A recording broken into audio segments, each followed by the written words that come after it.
আসসালামু আলাইকুম ওয়া রাহমাতুল্লাহি ওয়া বারাকাতুহু। আউযু বিল্লাহি মিনাশ শাইতানির রাজীম। বিসমিল্লাহির রহমানির রহিম। আলহামদুলিল্লাহি রাব্বিল আলামিন ওয়াস সালাতু ওয়াস সালামু আলা রাসূলিহিল কারীম ওয়া আলা আলিহি ওয়া আসহাবিহি আজমাইন। সম্মানিত দর্শকবৃন্দ, দূরেও কাছে, দেশে ও দেশের বাইরে যে যেখান থেকে রূপসী বাংলার পর্দায় আমাদেরকে দেখছেন, প্রত্যেককে আন্তরিক মোবারকবাদ, ধন্যবাদ এবং আমন্ত্রণ জানাচ্ছি মাহে রমাদানুল মুবারক উপলক্ষে রূপসী বাংলার এই বিশেষ আয়োজনে। আজকের পর্বে আমাদের মাঝে আমন্ত্রিত অতিথি হিসেবে উপস্থিত হয়েছেন, আলোচনার জন্য এসেছেন চট্টলার ঐতিহ্যবাহী জামে মসজিদ হযরত বেচা শাহ রহমতুল্লাহ আলাইহি জামে মসজিদের সুযোগ্য খতিব এবং হামিদিয়া হুসাইনিয়া রাজ্জাকিয়া মাদ্রাসার সুযোগ্য সুদক্ষ আরবি মুদাররিস হযরতুল আল্লামা জনাব মাওলানা শেখ রায়হানুল ইসলাম আল কাদেরী সাহেব। আমরা শেখকে আমাদের রূপসী বাংলা পরিবারের পক্ষ থেকে সাদর আমন্ত্রণ জানাচ্ছি। শেখ, আপনি কেমন আছেন? আলহামদুলিল্লাহ, ভালো আছি। সুধী দর্শক, আপনারা জানেন এই মাস পবিত্র মাহে রমাদানুল মুবারক, রমজান শরীফ, নফল, ফরজ, ওয়াজিব, সুন্নাহ সহ বিভিন্ন আমলে সুসজ্জিত একটি মাস এবং বিশেষ করে এই মাসের যেটি সবচাইতে বড় ভিত্তি সেটি হচ্ছে এক মাসের সিয়াম সাধনা।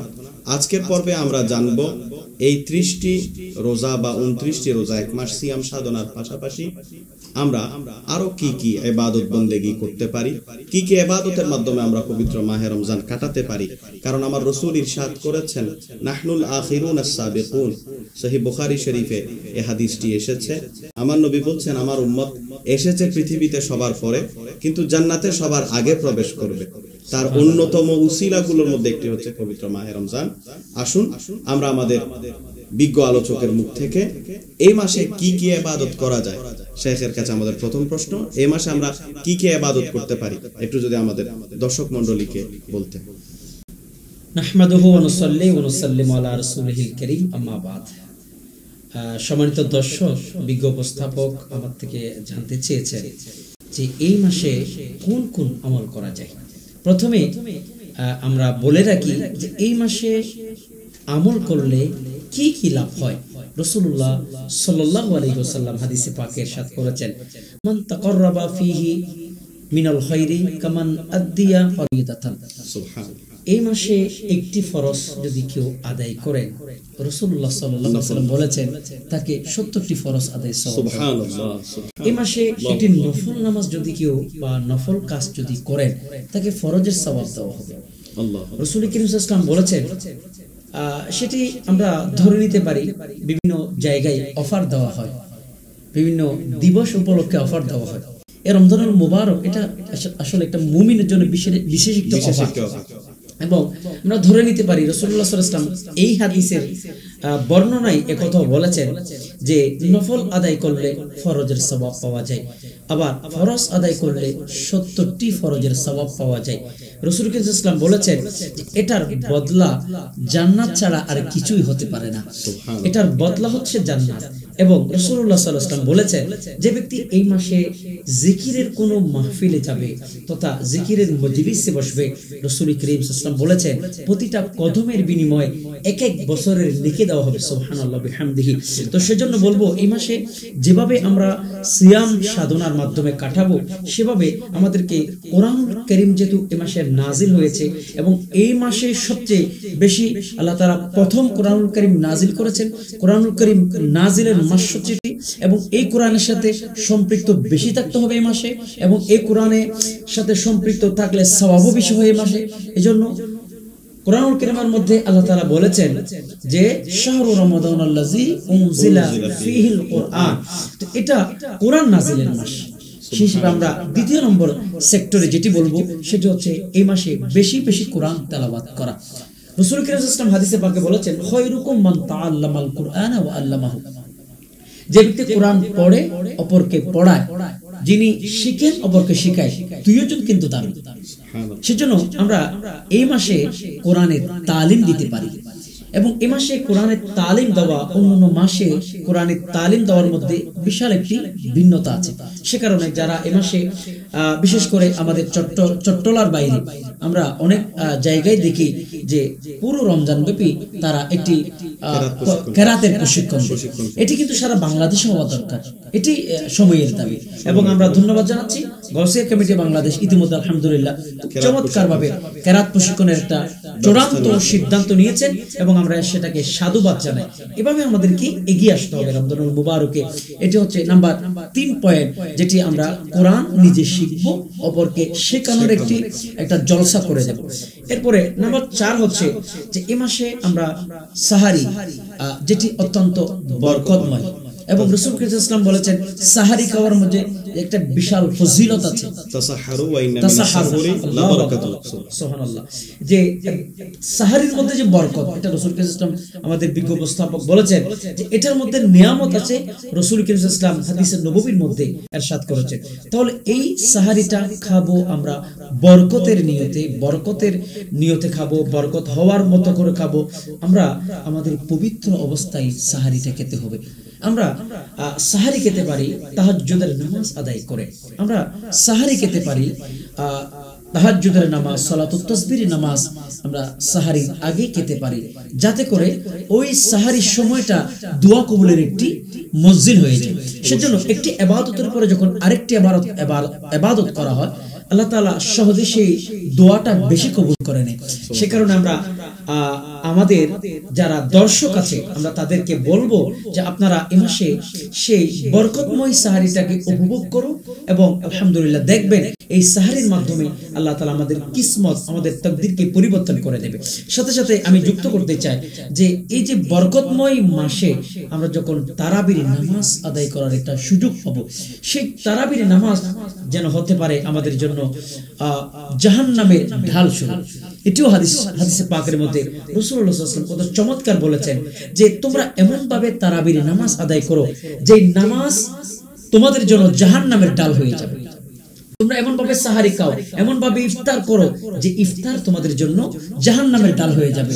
অর্থাৎ জাহান্নাম থেকে সে উম্মতকে অনেক দূর রাখা হবে, যে জাহান্নামের তিক্ততা, সে জাহান্নামের পরশ যাতে রাসূল করিম সাল্লাল্লাহু আলাইহি ওয়াসাল্লামের উম্মতের গায়ে না লাগে। আল্লাহ তাআলা রাসূল করিম সাল্লাল্লাহু আলাইহি ওয়াসাল্লামের উম্মতকে এত বেশি প্রাধান্য দিয়েছেন। এবং বিশেষ করে আমরা এই মাসে আল্লাহর শুকরিয়া আদায় করতে পারি, যেহেতু কোরআনুল কারীমে আল্লাহ বলেছেন লাইন শাকারতুম লাযিদান্নাকুম ওয়া লাইন কাফারতুম ইন্না আযাবি লাশাদীদ। আল্লাহ তাআলা বলেছেন আমি আল্লাহর শুকরিয়া আদায় করো, এতে আমি আল্লাহ তোমাদেরকে নিয়ামত বাড়িয়ে দেব। ধন্যবাদ। আমরা শুধু দর্শক আমরা অনেক সময় দেখতে পাই আমরা এই মাহে রমজানের বরকতময় সময়গুলোকে আমরা অপচয় বেশি করি, যেখানে অন্যান্য মাসে আমরা অনেক কাজ করতে গিয়ে আমাদের সময় নষ্ট করি। মাহে রমজানটা ইবাদতের সময়, এই সময়টা অনেক সময় আমরা দেখা যায় কেনাকাটা করতে গিয়ে মার্কেটে ঘুরতে ঘুরতে অনেক সময় রাত কাটিয়ে ফেলি। এবং এমন একটা খারাপ প্রবণতা আমাদের মাঝে আছে, এটাকে আমি খারাপ প্রবণতা বলবো, এবং একটা অসুস্থ প্রতিযোগিতা, যে মানুষ চাকরি করার জন্য অথবা দেখা যাচ্ছে শপিংকে একটু প্রায়োরিটি দেওয়ার জন্য, বিভিন্ন কাজকে প্রায়োরিটি দেওয়ার জন্য চট্টগ্রাম সহ বাংলাদেশের বিভিন্ন এলাকায় একটা অসুস্থ প্রতিযোগিতা দেখা দেয়, যে খুব দ্রুত খতমে তারাবি শেষ করা। অনেক সময় দেখা যায় 5 দিনে খতমে তারাবি, 7 দিনে খতমে তারাবি, 10 দিনের ভেতর খতমে তারাবি। এখন অনেক জায়গায় গিয়ে আমি মনে করি, মানে মনে হচ্ছে যেন এই খতমটা আল্লাহ তাদের কাছে বাকি পায়, আয়াযু বিল্লাহ, সেটা ওনারা দিয়ে দিচ্ছেন। এখন এটার মাধ্যমে কিন্তু একটা রমজানের ইবাদত থেকে আমরা দূরে চলে আসছি। তো এই বিষয়ে যাতে আমরা আমাদের বাহ্যিক বিষয়গুলোকে বাদ দিয়ে আমরা যাতে ইবাদতমুখী হতে পারি, এই জন্য যদি আমাদের দর্শকদের উদ্দেশ্যে কিছু বলতেন। যে আমার বিজ্ঞ উপস্থাপক তিনি কিন্তু একজন আলেমে দ্বীন, সাথে একজন হাফেজে কোরআন। তো আমার চেয়ে তিনি কিন্তু খুব ভালো জানেন। তারপরও আমি দর্শকদের উদ্দেশ্যে বলবো যে যারা এই মাসে ভালো আমল করবেন, আমি আপনাদেরকে বলছি রাসূল করিম সাল্লাল্লাহু আলাইহি ওয়াসাল্লাম বলেছেন হাদিসে আরশের নিচে কিন্তু তাদেরকে জায়গা দেওয়া হবে। সুবহানাল্লাহ। তো যেই মাসে ইবাদত করলে আরশের নিচে জায়গা দেওয়া হবে, এমন একটি সময়টাকে আমরা কিভাবে মার্কেটের জন্য নির্ধারণ করে দিতে পারি, আবার তাও আবার 15 তারিখের পরে আবার পুরো মার্কেট ব্যাপী যে মানুষের আনাগোনা সেটি আমাদেরকে খুবই ব্যথিত করে এবং সেটি আমাদেরকে ভাইরাসের মতো করে পরিণত করে দিয়েছেন। আমরা আমাদেরকে সুস্থ জায়গাতে ফিরে আসতে হবে। রাসূল করিম সাল্লাল্লাহু আলাইহি ওয়াসাল্লাম যে মদিনার ইসলাম আমাদেরকে দিয়েছেন, সে মদিনার ইসলামের দিকে আমাদেরকে ফিরতে হবে। সে ইমানের দৌলত যেদিকে আছে সেদিকে আমাদেরকে ফিরতে হবে। আমাদেরকে রমজানুল মুবারককে গুরুত্ব দিতে শিখতে হবে, যেহেতু এই রমজানুল মুবারক অতি বরকতময়, অতি ফজিলতপূর্ণ। এই মাসে ইবাদত করলে আল্লাহ তাআলা সবচেয়ে উত্তম জাযা দান করেন এবং স্বয়ং আল্লাহ তাআলা নিজেই বলেছেন, আমি তোমাদের প্রতিদান। সুবহানাল্লাহ বিহামদিহি। যেখানে আল্লাহ তাআলা বান্দার জন্য আপনার প্রতিদান হতে পারে, সেখানে অর্থ মাওলা ফালাহুল, যে আল্লাহকে পেয়ে গেল সে সবকিছু পেয়ে গেল। আমাদের শেষ প্রশ্ন আমাদের দর্শকদের পক্ষ থেকে, আমরা অনেকে আছে আমাদের সমাজে মা বাবার সাথে তাদের সাথে তেমন সুসম্পর্ক নেই। এটা আসলে দুঃখজনক বিষয়। সারা পৃথিবীতে এবং পৃথিবীর বিভিন্ন বিষয় নিয়ে দুনিয়াবি এমন হয়ে গিয়েছে যে মা বাবা বা ভাই বোনদের সাথে তারা কতয়া রাখেন, যেটা ইসলামে হারাম করেছে। মা বাবার সাথে বা ভাই বোনের সাথে বা আপনজনদের সাথে, যাদের সাথে আত্মীয়তার সম্পর্ক রক্ষা করাটাকে আল্লাহ এবং আল্লাহ রাসূল ফরজ করেছেন, ওয়াজিব করেছেন, তারা তাদের থেকে দূরে চলে যান। তো এখন মাহে রমজানকে ওসিলা বানিয়ে মা বাবা বা আত্মীয় স্বজনদের সাথে যে একটা সেলারেহীন একটা আত্মীয়তার সম্পর্ক সৃষ্টি করা নতুন ভাবে, এটা নিয়ে যদি আমরা কিছু করতে পারি, এই ব্যাপারে কোনো সলিউশন আছে? জি, চমৎকার বলেছেন। অন্যান্য আমলের মতো এটি একটি, যদিও বা এটা ওয়াজিব, মা বাবাকে সম্মান করা, এটি কিন্তু সুন্নাহ নয়, এটা কোনো মুস্তাহাব না, এটি কোরআনের আয়াত দ্বারা সাবিত। ওয়াবিল ওয়ালিদাইনি ইহসান। তো ইহসান আপনাকে করতে হবে, তাদেরকে সম্মান করতে হবে, মর্যাদা দিতে হবে। তবে রমজানুল মুবারকের মাধ্যমে, যেহেতু রমজানুল মুবারক এটি আমল করলে বেশি সওয়াব, সে কারণে আমাদের ভিতরে কাওয়াতির রহিম যাদের আছে, আমাদের ভিতরে একটু বাকবিতণ্ড হতেই পারে, সম্পর্ক নষ্ট হতেই পারে, কিন্তু একজন মুমিনকে খেয়াল রাখতে হবে 3 দিনের বেশি যাতে একজন মুমিন আর একজন মুমিনকে পিছনে না ফেলে তথা তাদের সাথে সম্পর্ক ছেদ না করে, এক্ষেত্রে বন্ধ করে না দেয়। এক্ষেত্রে আমাদেরকে ফলো করতে হবে, এই রমজানুল মুবারক একজন সন্তান যখন মায়ের কাছে যায়, সে সন্তানের জন্য লাভ, মা বাবার জন্য লাভ। মা বাবার কাছে যখন সন্তান গিয়ে, এই যে আমরা কঠিন পরিস্থিতি দেখি যে সন্তান কিন্তু খুব ভালোভাবে চলছে, বিল্ডিং এর মধ্যে থাকছে, বড় বড় ফ্লাইট বাসায় থাকছে, আপনার গার্মেন্টস এর মালিক, বড় বড় শিল্প প্রতিষ্ঠানের মালিক, কিন্তু মা বাবা খেতে বৃদ্ধাশ্রমে আছে। তো এই মাসটা আমাদেরকে কাজে লাগাতে হবে, এই মাসটাকে আমাদেরকে কাজে লাগাতে হবে, আমাদের ভিতরে চেঞ্জ আসতে হবে, আমাদের ভিতরে পরিবর্তন আসতে হবে। আমরা আল্লাহ তাআলার হুকুম যাতে পালন করতে পারি, যেখানে আল্লাহ তাআলা বলেছেন ওয়াকাদা রাব্বুকা আল্লা তা'বুদু ইল্লা ইয়্যাহু ওয়া বিল ওয়ালিদাইনি ইহসানা। মা বাবার সাথে সুন্দর আচরণ করা, সেটা কিন্তু রমজানের বাহিরেও করতে হবে, রমজানের ভিতরেও করতে হবে।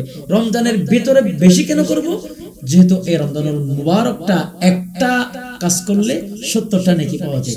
সে কারণে আমরা মা বাবার সাথে সম্পর্ক গভীর করতে হবে এবং তাদের সাথে কোনোভাবে অসৎ আচরণ করা যাবে না।